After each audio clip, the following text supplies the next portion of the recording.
Salutare, sunt Alex și bine m-am regăsit la al 4-lea episod de Sam de pe acest canal. Știu că n-am mai postat de mult, dar efectiv mi-a fost și un pic lene, dar n-am mai văzut activitate pe canalul ăsta.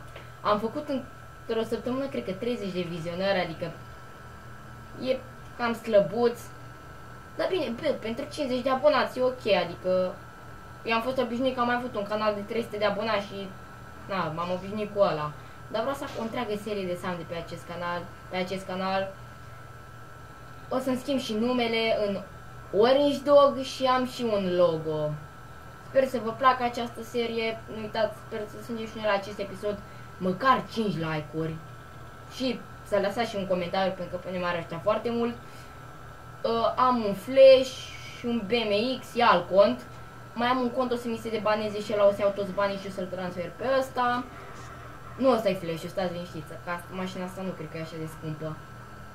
Flash-ul ăla e 1KK. Am 72K la mine. Ne vom duce la Dice. Vedem dacă urcăm. Ne vom duce la Dice să-mi dau și eu spawn point acolo, adică să mă spawnez acolo. Deoarece acolo am și mașinile. Dar cum, nu știu cum era mașina aia, Rent Room, nu. Parcă Rent Room era comanda. Că mă duc la un rent free. Am un plan să cumpăr o mașină la 250k. E o mașină cu un loc. Într-un fel de raliu. Hai că... Foarte stabilă mașina. Da. Nu e așa proastă și e și lovită. Haidem dacă am curba. Hai că... Ce mașina? Deci părea așa mică din depărtare. Stați așa. Dar uitați-vă. Părea așa de mică. Revin după ce îmi spawnez toate mașinile. Și am găsit comanda. Uite, când am scris Rent Room. Bun, deci care era? U-N-R-E-N-T-R-O-M. Bun. Rent R-O-M. Să mă spawnez și eu aici. Hai să vă arăt și o mașina mea. /V. Preată buff injection. Acesta este, am benzină la el. Trebuie să spunem și flash-ul. Am benzină puțină, dar ne plimbăm cu asta. Cu flash-ul trebuie să plătești și taxa. În episodul următor cred că acesta este flash-ul. În următorul episod cred că o să ne plimbăm cu elicopterul. Ia. Stai să zic ceva. Mai ești.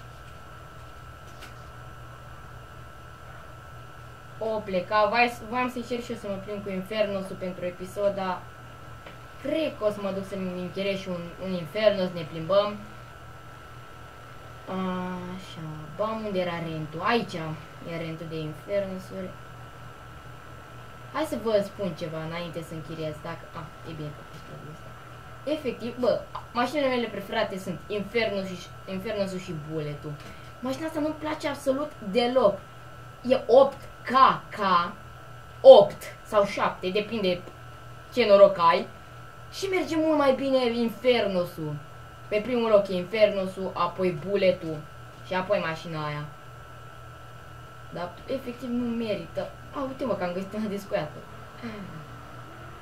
E prea genial Infernosul și Flash, e foarte bun și Sultanul. Deci mașinile toate de pe server sunt Flash-ul, bine, pe primul loc Infernosul, Bullet-ul, mașina la 8KK, care îmi place mie, Flash-ul și Sultanul.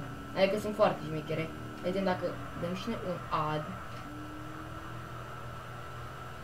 E prea genial Infernosul.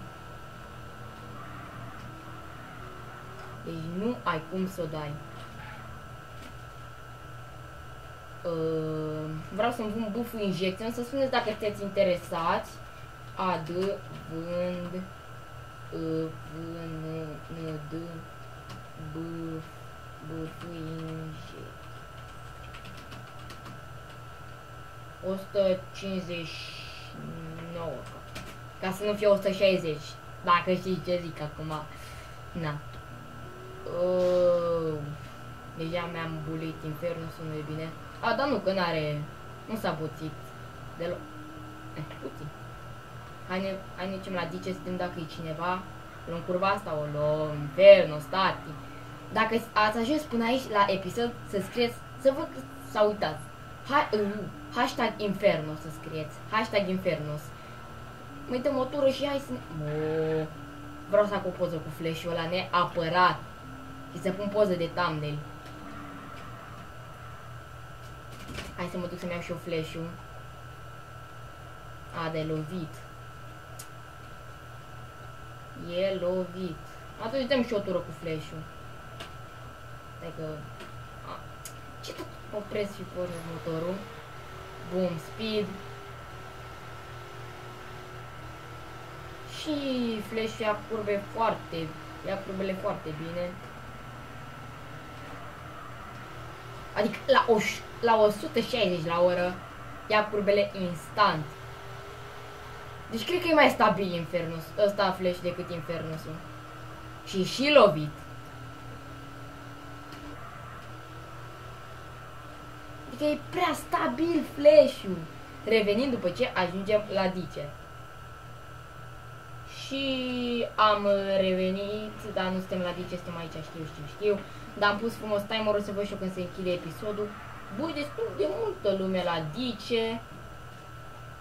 Chiar e foarte multă lume la Dice, văd. Vreau neapărat să conduc mașina asta. Hai ne mai plimbăm puțin cu flash-ul. Deci vreau ca în următorul episod să mă plimb neapărat cu elicopterul, deoarece mi-am luat și o licență. Acolo locuiesc eu. Deci nu uitați de hashtag Infernus.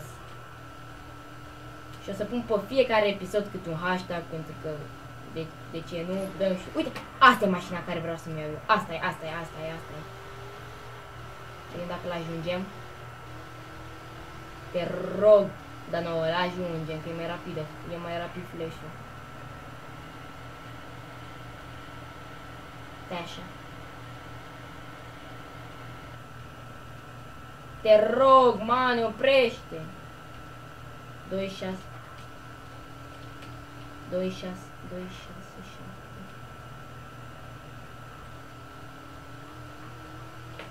Bă!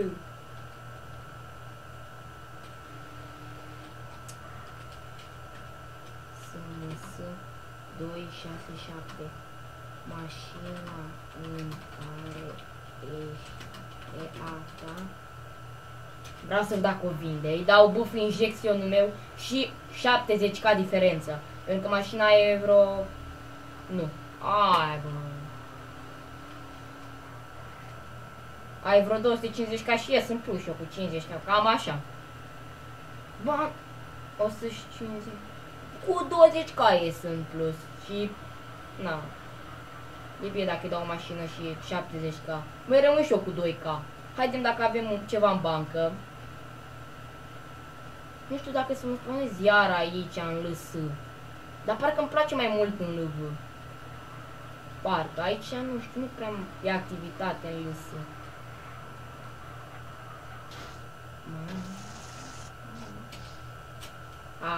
Am avut și mașină. Bravo, man, ești bun. Ai, cu ea. Asta e. Bam, am 3K. Ăștia las aici pentru zile negre. Adică dacă rămân fără bani, bag la Dice ca prostul și pierd. Bă, măcar să am și eu acolo ceva, adică... Ce mă ăsta? Flash? Uite mă, Flash. Flash-ul ce urât e pe alb. Și al meu e și full, am băgat aproape 100k în tuning, adică 100k n-au unii oameni de pe server 100k. Hai, stai așa să-mi bag și eu pinul. Revin după ce îmi bag și eu pinul. Bam, mi-am băgat și eu pinul frumos. Oho, păcat că nu e descoiat flash-ul. Dar e cam urâțel pe alb. Ăla pare că e descoiat Infernusul. Dar sau e la omul ăsta. Re.